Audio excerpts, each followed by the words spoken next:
Hello there, very good morning and welcome to your Primetime Breakfast News Bulletin. I'm Shen Silva. As always, let's start off with a look at your headlines. Steps taken to transport the body of a British national at the government's expense. 3 fishing craft unable to reach the shore due to cyclone. And video footage shows fresh protests in the flashpoint city of Homs. On to your stories in detail. Now, the Ministry of Foreign Affairs says that steps have been taken to transport the body of the British national who was killed in a tourist hotel in Tangol to his home country at the government's expense. Deputy Minister of Foreign Affairs Nirmal Pereira, however, said that they were unable to contact a relative of the deceased in this regard. The Deputy Minister stated that the body will be sent across as soon as they manage to make contact with a relative. He further stated that steps have been taken to inform the British government of this matter through the Sri Lankan High Commission in London.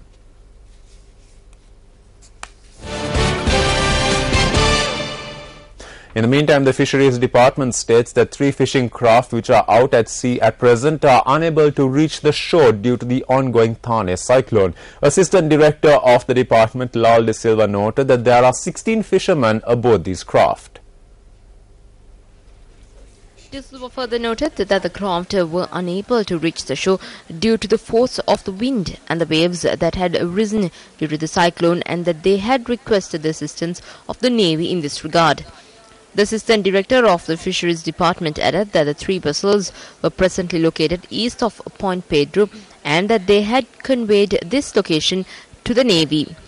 It was reported that the 3 fishing crafts had cast off from the Tangol and Mathura areas. The fishing craft have been identified as Chaminda 1, which set sail from Tangol, and the Anura 1 and Anura 3, which cast off from Mathura. The Ministry of Health says that a study has revealed that the excessive use of mobile phones increases the risk of cancer. According to the ministry, this has been revealed by the latest report released by the World Health Organization. Minister Maithripala Sirisena points out that 21 million mobile phones are being used by the 20 million population of the country. The ministry stated that the use of mobile phones for prolonged periods during the day may result in cancer. The ministry points out that the usage of mobile phones have led to an increase in motor accidents as well.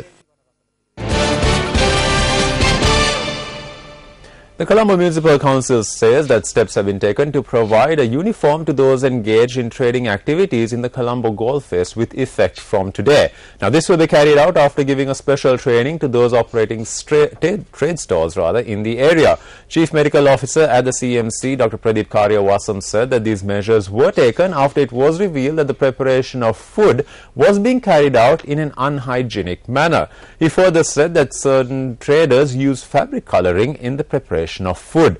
He said that these facts were revealed in a raid conducted by the health officers. Legal action has been taken against 2 traders who were found to have used such coloring in the preparation of food.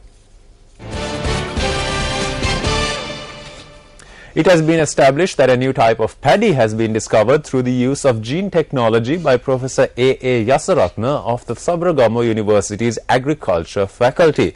Accordingly, 2 types of paddy classified as Indica and Japonica have been identified in this process. It was reported that while the Indica type of paddy is used in Sri Lanka, countries such as Thailand, Japan and China use the Japonica type of paddy.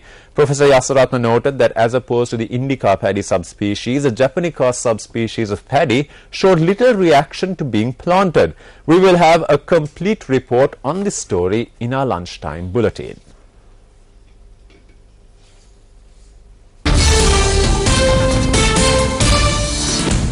Starting off your sports news this morning, Sri Lankan batsman Kumar Sangakkara said that he was watching the ball a lot better than he was in the first few innings. He stated this at a media briefing held after the 3rd day's play of the 2nd test match between South Africa and Sri Lanka. Sangakkara scored 108 runs, helping Sri Lanka to a 426-run lead and also the chance to win a test match in 2011.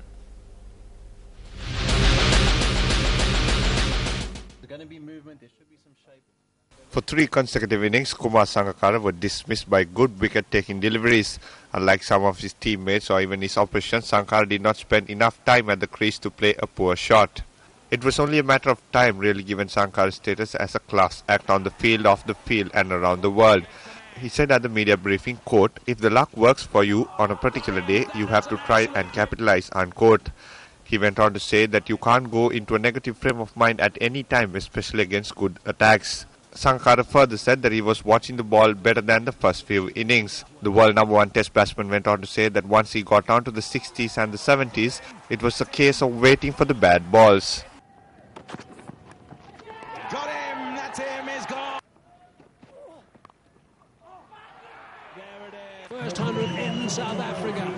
He would have really enjoyed that, that's for sure. Sometimes cricket is all about taking advantage of a let-off. There has been no better example than that today.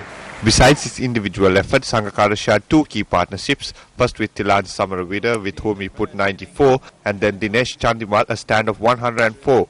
He credited with both with being essential to Sri Lanka's newfound sense of self-belief. So 2 50s in one. Oh, well bowled, fantastically bowled. Yes, there was...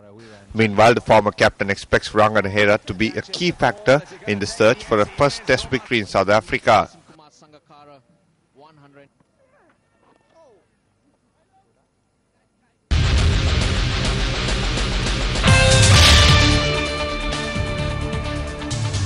Let's now take a look at your currency exchange rates.